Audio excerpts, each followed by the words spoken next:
Hello, welcome to WCBC Review, where we are putting the spotlight on small business owners on the West Coast, which is the best coast. Oh, yeah. Today we've got Dave Galvan. How are you today, Dave? I'm great. How are you? I am so fantastic. You're the owner of Bald Guy Limos? My wife and I own and run it together. Oh my gosh, that's so great. Yeah. So how long have you been in business for? Oh, golly. It's been about 3 years coming up. 3 years. That's awesome. That's coming towards the hump. I hear it's like the 1 year hump and then the 5 year hump. And then after 5 years, you're good as a small business. You know, I hadn't heard that. For us, it's been the 1 year hump and COVID. Yes. The COVID We'll hump. get to that. We'll Yeah. get to that today for sure. So what made you want to start a limo business? Well, it's very simple. I really hated my job. I was a bartender. I worked here. I live in the Portland area, and I worked in a company called Dottie's. And if you're not familiar with it, it's one of these places that exists just for gambling. Yeah. But they don't legally exist just for gambling because they can't legally exist just for gambling, but they just exist just for gambling. Anyway, long story short, I'd been there for a few years and it was just getting down on me. And I'm a serial entrepreneur. I was trying to do something that was different and didn't take a lot of thought, but made some good money. Mhm. And I had the idea of the limo business. I've seen pictures of your limo. It's beautiful. What year Thank is you. it? Oh, that's actually a classic. It's a 96 town car. I haven't upgraded it at all. I mean, I've upgraded the air conditioning system because it had to come up to modern standards, Oh but yeah. I have not upgraded. Like the TV is the original old CRT television with a VCR in it. I have not upgraded that because honestly, nobody watches the television anyway. I just have an old VHS copy of Star Wars I put on in there. And people tend to just go, "Oh, cool, Star Wars." And for kids, because we'll do kids parties too, believe it or not, I have a Batman cartoon I put on. So that goes out great. Well, thank you. I appreciate that. We put a lot of time into the car and gotten a lot done to it. So, you know, it's a bit of a classic. Yes, the plan wasn't for it to be our beginning car. And then you slowly grow from there. With COVID, I don't know how that's going to end up, but hey, that's the exciting part of business ownership, isn't it? Yes. Yes. So for our listeners there, the car it's beautiful. It's black limo. It has tinting on the windows and it's got a very classic boxy look. And the dream of the 90s is alive in Portland, right? So Well, no joke, but I'll tell you, the engine just purrs in this thing. When I first got it, it purred if you were doing 60 miles an hour. And after a few $1,000s and me sleeping on the couch because my wife wasn't happy about that. No, I'm kidding. It was just some professional disagreements here and there on that, but we got it working great. It purrs, it purrs, it purrs. that's beautiful. So when you were first opening your business 3 years ago, what was some of the toughest things that you had to address? The toughest things I had to address was marketing. I've always heard that business is mainly who you know. And, you know, I'd probably say that's 80 to 90% true because, you know, it's not just who you know, it's who they know as well. But, you know, that's neither here nor there. Marketing is very difficult when you're getting started. When you start a limo business, it's different than starting a restaurant. So with a restaurant, you're on a corner, you put a big old sign up that says we sell tacos or whatever. People know what a taco is. People know what a limo is, but they're more than likely to eat a taco than take a limo. That was my main thing. My web design was not up to par because I did it myself. And I don't know anything about web design. That's a whole different story we can talk about if you want, but I consider web use and web design part of marketing as well. But I have run into just marketing challenges. That was probably the biggest problem. Once you've been around for a year, now people know that you aren't some guy with a Square account And wait a minute, some guy wants me to give him $600 over the phone. Wait a minute. So once you've been around for a couple years, they realize, okay, this guy's probably not stealing from me. And he's got some decent Facebook reviews. He's got some good Google reviews and so on and so forth that go back a couple years. So now you're a little bit more trusted. It was just that, like you said earlier, that first year hump. Well, it can be kind of, intimidating and can probably get a lot of people to just throw the towel in. Yeah. Yeah, I see that for sure. I like what you said about networking. I've heard the phrase, your network is your net worth. Well, I'll tell you, I've had some good experiences and bad experiences, because mostly kind of in the middle. But some of my networking, a lot of my networking was mainly people trying to sell me stuff, where everybody's there trying to sell their stuff. They're not necessarily there to buy someone else's stuff. Right. So I have made some contacts networking, not as much as I wished, but there was a lot of people trying to just get me to buy their stuff, whether it's their car detailing or whether it's advertising, or when you're dealing with, I don't want to tell people not to go with a chamber of commerce, but when you're dealing with a chamber of commerce, you tend to be dealing with the same 20 people every week. And most of them are the top tier members. So they're bankers, real estate agents, and so on and so forth. So these are the people who are paying the high end money to get their names on the top of the list.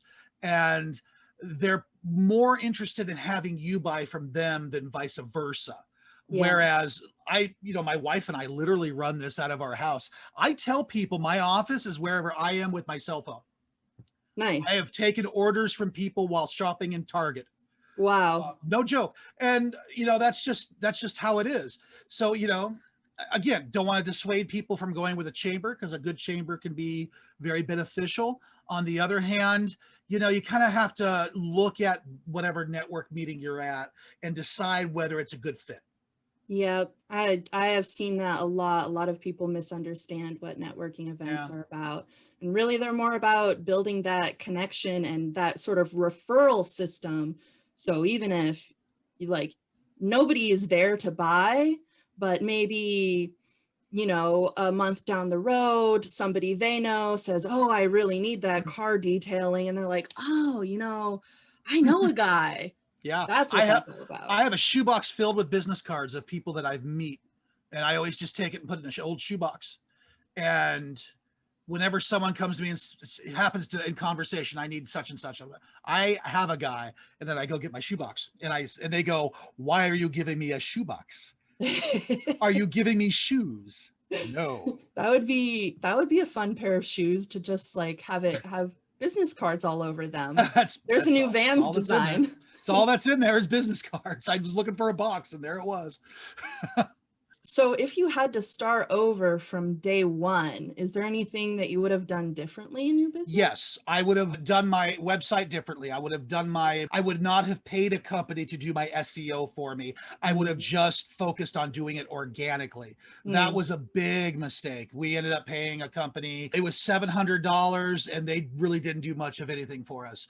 And in fact, actually, I've done better on the SEO ranking on Google than they ever did. And that's just by, doing social media posts, and that's just by making fun little YouTube videos, stuff like that. A quick aside, what a lot of people don't know, YouTube's owned by Google.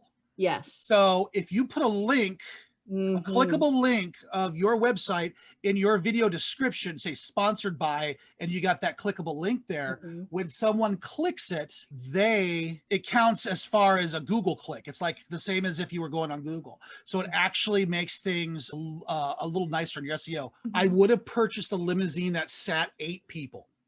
My limo seats 6 people. Most people call, a lot of people who call say, I need it for 8 people. And I'm like, oh, I can't really do much for you. So I probably would have done that a little bit differently. So if I knew better, I would say marketing, SEO, website, all that, and my limousine. I love my limo, but I wish it sat 8 people. Yeah. Yeah, I saw on your website under your FAQ, one of the questions is, can I put more than 6 people in the limo? And the answer is no, it's illegal. Nope. Yeah, and it is. And here's another thing that's kind of an interesting aside. if your limousine or your car, whatever, doesn't matter if it's a limo, doesn't matter. If it seats 12 people or more, it's no longer regulated as a car. It's regulated as a bus, which means my insurance triples. Ah. So sometimes you'll see a limousine that seats 10 people in the back. We're talking about the driver as well. The driver counts as a person, of course. If you have a limousine that seats 10 people in the back, sometimes you'll see that they will have taken the passenger seat up front out. That way, there is no way there can be 12 people in there. So not only is it regulated as a bus, you have to have that, the insurance of a bus, and every other car in the company fleet has to be insured the same. Really? So, yeah, this is an interesting aside that nobody has any reason to know, but I'm just telling you an inside secret. Yeah, the sort of things that you figure out. I want to circle back to that great tip that you gave about the YouTube videos. And I want to kind of build on top of that, because we also do like SEO. We know how to talk to Google, that kind of stuff. Oh, you're way ahead of me then. Google loves to see your name, address, and phone number together. We call that a citation. And the number of citations you have across the internet impacts your ranking. So if you can create a YouTube video, which, as you said, YouTube's owned by Google, so they really like to put those together. If you can create a YouTube video that's titled with your name, address, and phone number, that counts as a citation, and it can help your local search ranking. I didn't know that. That is great advice for somebody who does own like a restaurant or has an office somewhere. Yep. Okay, so now for the fun part. We got with the beginning of your business, we're going to come to the present. So for anybody watching this in the future, this is the aftermath of 2020. We are in. Hold on. I'm sweating already. I know. We're in the middle of a global pandemic. It is COVID-19. So I'm going to ask you, what was the toughest part about having a business in 2020? The phone going quiet. Let's start from the beginning. January 2020, 1 year ago, we had record numbers as far as the numbers from the previous year, same month, previous year. Our January 2020 was off the charts. Wonderful. February comes, again, off the charts. March comes, forget about it. March changed everything. I did not have a call March, April, May, June. July, things were lightening up a little bit. Some people were getting married because they had to put their weddings off. I'm also an ordained minister, which a lot of people don't know, and I can actually legally marry anyone in the state of Oregon. So that actually kind of parlays with the limo business. So I was able to get a few clients in July from that. And then I had a couple clients in August. And now it's been September, October, November, December, and we're almost at the end of January. I haven't gotten a call. A couple emails, maybe, but nothing serious. So the hard part is that phone not ringing. Yeah. That's the hard part. You kind of just got to get used to it, I suppose. The problem for me is with everything shut down, there's nowhere to go. So my busy time is actually September, October, November, because I've got actually a bunch of regulars who want to hire me to take me down to either Corvallis or Eugene for football games. And well, they're not having an audience there. So there goes that. I mean, that was easy money. You literally just throw a bunch of beer in the back. They're in the back, yahooing and partying it up on the way down. And then they're drinking all the way there. And on the way back, they're passed out drunk. And I just drop them off at home. And then in the meantime, I just hang out in the town at some restaurant someplace, or usually a buffet, so I can eat myself senseless. And it's an easy $600. If you were getting any calls, what sort of precautions would you take if you were to drive anyone anywhere? Oh, we always wear a mask, and we just sanitize everything really well. I mean, everybody who travels in the back, they're usually with their own party, people that they hang out with anyway, so they can wear a mask if they want. But, I wear a mask at all times. And, I haven't caught it yet, so I figure I'm doing something right. As an aside, I got a phone call yesterday from my father, who has not officially been diagnosed yet, but it's looking like he did catch it. So we've got our fingers crossed there because he's 72. Yeah. So anyway, we just sort of, it's pretty easy to distance because I got a piece of glass that goes up between the driver's side and the passenger side. So that's pretty easy to kind of keep a distance from them and just wear a mask when needed. In the future, when limo rides pick back up, what differentiates you from the rest of the limo services? If they had to choose between you and 3 of your competitors, why would you suggest someone gives you a try first? Most of my competitors are going to give you an 8-hour minimum. Wow. Yeah, I know of one competitor who he's got a Hummer limo, and for that he charges $165 an hour with an 8-hour minimum. My minimum is 4. The reason behind that is I don't have to pay a guy to drive it. I just drive it myself. So I don't have a payroll that, unfortunately, we haven't grown big enough for me to have a payroll. But that's mainly what differentiates us. Because I don't have that minimum, our prices are relatively less because I don't have to pay anybody. So during the week, it's $99 an hour with a 4-hour minimum. Friday and Saturday, it's $120 an hour with a 4-hour minimum. That's great. So you got mainly what differentiates me from the competition. Awesome. Well, let's say in a perfect world, if there's no COVID, what are your plans for growth? Like, how far do you want this to go? Oh, that's a good question. I mean, the plan was this would be my livelihood until I retired, to be honest with you. But I'd love it to be bigger, get another car or two and get one that seats 8 people. And, just kind of slowly grow from there. I didn't want to grow too fast because I've seen a lot of businesses actually suffer from growing too fast. And then people make wrong decisions on the way and so on and so forth. Let me tell you, I got really lucky. When I first started this, I got on YouTube, which is one of the greatest teaching tools ever, I swear. YouTube is awesome. And I found a guy who started a limousine company in Oregon, and it lasted a year or two and he closed it down. And I did everything the opposite that he did. And that's probably the only reason we're still in business. And that is I have no debt in my company. Wow. So if I just sort of taken the company, set it aside a little bit. And if it doesn't pick up till November, whatever. My number one expense is fuel. And if the limo is just kind of sitting there, then whatever. We didn't renew our vehicle registration because the vehicle's just sitting there. But the next time I get a client, I just call up and go, yeah, could you just renew it? Okay. Boom. 2 seconds later, I'm back to my, I have to have $1 million liability insurance policy with it. Yeah. So that was something that I prepared for in case, something was to happen. And that is, I didn't have any debt. I paid cash for everything. When I was a bartender, I just saved my money and put it aside and waited till the time came. And there you go. Now I know not everybody's able to do that, but you need to prepare for an event like this. Yeah. Yeah. That's smart. Yeah. So why do you want your business to grow? Is it just because you never want to go back to being a bartender again? I never want to go back to being a bartender again. I've always told people, because I do this from home, because I don't have anyone working for me, I don't have to be working 7 days a week just to pay bills. I told my wife once, I said, really, I just need to work about maybe 20 hours a month. Wow. Okay, more would be nice. Yeah. But the fact is, at this stage in my life, and something may change tomorrow, I can't predict that.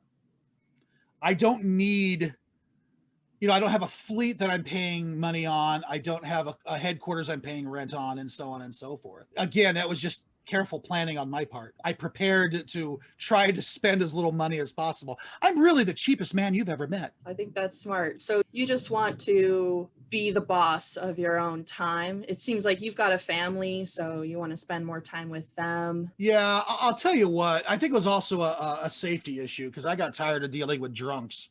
And then one night, to be honest with you, I'm working at the Oregon City Dotties, and a guy comes in with a gun, points it in my face, and tells me to empty the register. And I'm just like, oh, I gotta get a new job. And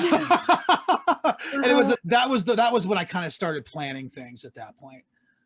Oh, wow. That is scary. You want to know what funny part of the story is? Mm.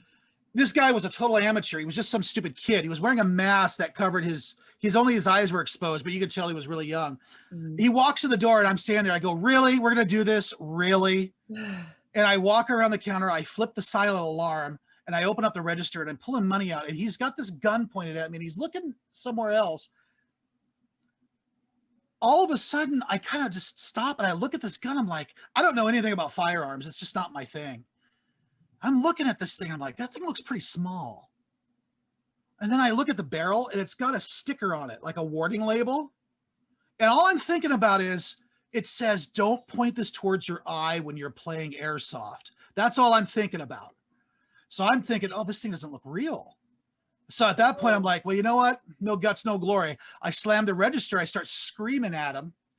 And I had a couple customers that were around a corner hoping they'd be smart enough to pick up their cell phone and dial 911. No, they weren't. But I'm screaming at the guy and he just kind of sits there, looks kind of lost, turns around and walks out the door. And that's it. That's all that happened. I don't even think they ever caught the guy. How strange. Yeah. It's really weird. Yeah. But after that, I'm like, I need a new job. So in your limo company, do you want to be a driver forever, or are you mentioned that you were a serial entrepreneur before? Are you wanting to start different things? You want to step back and just kind of be the puppet master pulling all the strings? You love driving? Driving is, for the most part, it's a pretty simple job. You just got to treat the client, I always treat the client like gold because that's what they're paying for, but driving's pretty easy. You just kind of sit there and you kind of do this with the wheel and do I want to drive forever? You know what? In a perfect world, I've got people working for me and I'm doing other things. I mean, I've already started a side hustle, so to speak. That's just mainly something for me to do during this pandemic because I'm sitting here pulling out what's left of my hair. I mean, we're called Bald Guy Limo for a reason. Man, I got nothing left.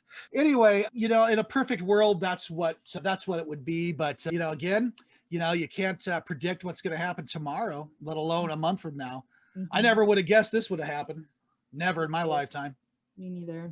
So we're getting ready to wrap up here. I just have two more questions for you, Dave. The first one is, what is your number one way that you're currently bringing in new customers? And I realize that this might be a little bit wonky because of our times, but what do you usually rely on? Pre-COVID days, were they finding you online? Did you have radio ads? Nope. Is it word of mouth? So the best form of marketing that I've done is actually organic Facebook. That's the best form of marketing I've done. I've done a number of Facebook ads. I have gotten one customer from Facebook ad. I got a little inventive and I went to Google Translator and I translated a small message into Spanish. And I posted the ad for people who speak Spanish for quinceañeras. Yeah. And it got me a call. She was a sweet, sweet woman who was trying to get a limo for her daughter's quinceañera. And she didn't have a lot of money. So I made her a deal. And I said, well, what the heck? You don't need it's a quinceañera. You don't need me for 4 hours. So I made a deal for her. And that's the only time a Facebook ad has ever got me any money. Everything else is very organic. I was a sponsor of a TV show here in Portland. It was called WCWC. I doubt you've heard of it. You don't look like somebody who would watch this show. It stood for West Coast Wrestling Connection. It was a local pro wrestling show. Yeah. And I mean, Voodoo Donuts was a sponsor and one of the radio stations was a sponsor. And they worked a deal with me. It was part cash, part trade. They used the limousine in their filming. So they'd film the wrestlers showing up in a limousine and that sort of thing. And so they made and ran commercials for me. Didn't get me anything. That was fun though, because I would get recognized by people at grocery stores. So that was pretty cool. If you're old like I am, you remember the old Portland Wrestling had a guy named Tom Peterson advertising. And he was there every week and he was recognized for it. But so that was kind of fun. Other than that, I have not run any radio. I think TV is not going to do much for me. Radio is probably not either. But the best I've gotten is organic social media, mostly off Facebook, nothing off Twitter, nothing. Yeah. I've gotten one regular client off the Instagram, and that's that. So, you know, if I was to give advice to someone, I'd say start making fun little videos on YouTube, and of course, put your clickable link in there. Yep. And start putting it on Facebook. Yep. And see and make it fun and funny and make it shareable so people go, oh, look at this. That's advice I would do personally. Yeah, I saw your silent movie 30-second YouTube commercial. That was really fun. Did you love that? That was my daughter who was in that. We literally filmed her right outside my house. And then I couldn't fit the limo in a decent shot. So we went around the corner to the elementary school, just like literally right around the corner. It was on a Saturday or something. And that was where we filmed that. And that was just something I had an idea for. And she was actually sick that day and she wasn't feeling great. I said, all you have to do is just stand there for 5 minutes. And that was that. And it was great. It turned out really well. Everybody liked it. Yeah, I loved it. The show must go on, right? Show must go on. Okay, so one thing that I like to wrap up with is if you had one piece of advice for new small business owners, what would you tell them? First of all, surround yourself with people you trust. Okay. I was fortunate that I said, I want to get in business with my wife. Well, obviously I trust her. Fortunately for me, she's studying accounting. So that actually is very helpful on the business end of things. So surround yourself always with people you trust. The other thing is, it goes back to the marketing. It's always marketing. And that's what I've learned. It's always marketing. If you have yet to start your business, go to your community college and maybe take an intro into marketing class. I'm not saying you need a Super Bowl commercial. That'd be kind of cool. But J. Conrad Levinson was a genius. He's the guy who created what we call guerrilla marketing. And one of the things that is kind of guerrilla that I'm actually considering doing is, but I got to wait for the rainy season to end, is to get my company name out on a stencil that says baldguylimo.com on it. And then you go downtown at Saturday Market, and on the sidewalks, put it on the ground and pour chalk over it. So it says Bald Guy Limo. Well, it's not vandalizing because it's chalk. It's totally legal. And now you got 1 million people walking by looking at it. Okay. That is something that you got to think outside the box. Again, you got to wait until springtime. Yeah. Doing it now is kind of pointless. That's great. That really reminds me of in the EMyth, it talks about how most people who start businesses are what he calls technicians. They're people who are really good at something. Let's say baking pies. They love baking pies and they're tired of working for somebody else. So they're going to bake pies for themselves. The problem is that it really takes 3 personality traits to run a successful business. There's the technician, which is the doer, the manager, which sets up the systems and sorts things, and the entrepreneur, which comes up with the innovative ideas and is the forward thinker and the dreamer. And I like what you said about how you need to focus on marketing, because that's not a technician activity. That's not just doing the thing that you went into business to do. That is the actual business side of running a business. So I think that that's a really great piece of advice. Thank you, Dave. Oh, no problem. The other thing I kind of want to mention, this goes back to thinking outside the box. During COVID, when I've had nothing to do, I've had a chance to focus on hobbies and, you know, pick up a few more. One of the things I've been doing for years is prepping, okay, or survivalism. Now, I want you to understand, I'm not one of those people who thinks that aliens are going to invade tomorrow, or I'm in the bedroom making ammo saying Biden's going to take my gun, you know, all that stuff. I'm not anything like that. But at the same time, there's a 30% chance at any time an earthquake can hit Portland. Oh now, man, yeah, the big one. Whether it's small or whether it's the big one they talk about. Well, okay, so I started a podcast about prepping. And of course, that podcast is sponsored by baldguylimo.com. So what I did is I took my hobby, I talk about it, I interview people. During the show, there's a commercial that plays, baldguylimo.com. Now, the problem that I have is my business is very location specific. Whereas if you're in Florida, you're not going to rent me to drive you around in Florida. It gives me an excuse to kind of, you know, do that. This sort of gets back to what I was saying earlier. I kind of had a side hustle. Here's another one that's going to be sort of out of the box, so to speak. I am promoting an event later this year called Northwest Survival Expo. You can look at it on the website, nwsurvivalexpo.com. If you look at the very top of the webpage, there's a big banner that says baldguylimo.com up there. When you go to the expo, it's only going to be $10 per person to get in. When you go to the expo, you're going to see a lot of banners that say baldguylimo.com. The fun part that makes me laugh is I'm charging people $10 to look at my advertisement. But seriously though, you know, if you can turn your hobbies into podcasts or events like this, you can advertise your business at that event. It's sort of thinking outside the box. It took me a couple of years to come up with that, let me tell you, but it's unique.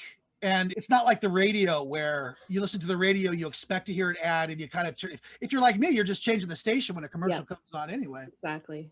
Anyway. Or listening to public radio where there's not even any commercials. Oh, no. You don't like KMHD jazz radio? I don't listen to that. I'm a classic rock guy. I listen to KGO. Okay. Or I listen to a CD. Well, Dave, this has been an absolutely great interview. Thank you so much for coming on. And people can find you where? People can find me at baldguylimo.com. Now, also, you can find me on Twitter. It's the one I'm using the most is at P as in Paul, R as in Robert, Prepper, PR Prepper. That's mostly it. You can watch out my YouTube channel, which has that commercial we were talking about. Just look up Dave Galvan, Galvan, and I just mostly use that to just play around with. I'm not specific just for one thing, whether it's prepping or whether it's a Bald Guy Limo. I take these family home movies, and as a hobby, I edit it like an episode of Rick Steves Europe. So I have a whole bunch of that. It's called Dave's Family RV. Do a search for that, baby. It's right there. That's super fun. And we'll have all of the links to all of those resources in our show notes if anyone wants to go check out Dave on his YouTube. And really, that commercial is super fun. So you should at least go look at that. It's only 34 seconds long. I think it's really fun. Yeah, it was a lot of fun to put together. All right, Dave. Well, thank you again. And I hope that you have a fantastic rest of your day and that you come out of this pandemic and are able to grow and see success in your future. Well, I appreciate that. To be honest with you, one of my competitors is actually shut down because of the pandemic. So, you know, if this pandemic keeps going, I'm not crying. All right. Okay, that's a real jerk thing for me to say, but you know, it is what it is, and I just hope everybody's safe. All right. Thank you again. Thank you. Bye-bye.